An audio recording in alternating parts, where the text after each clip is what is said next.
సిటీలో బతుకమ్మ సంబరాలు ఘనంగా జరుగుతున్నాయి. తీరొక్క పూలతో బతుకమ్మలను పేర్చి ఆడిపాడుతున్నారు మహిళలు.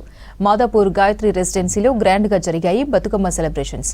అపార్ట్మెంట్లోని వారంతా ఒక్కచోట చేరి బతుకమ్మల చుట్టూ ఆడిపాడారు.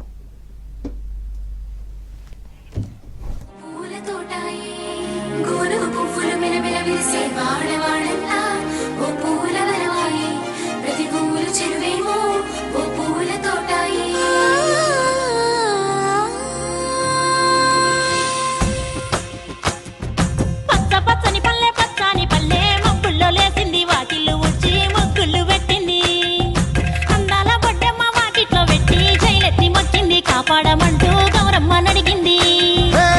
ఆడబిడ్డలు ఇంటింట నిందే అమ్మ నాన్న గుండెంతో పొంగే సత్తి పిండి సకినాలు చూస్తే నోటి నిండా ఊరిల్లూరే. పొద్దు పొద్దున్నే తమ్ముళ్ళు లేచి పూల కోసం బయలెల్లి ఉరికే సాపపరిచి వాకిళ్లలోన చెల్లెళ్ళంతా బతుకమ్మ పేర్చే.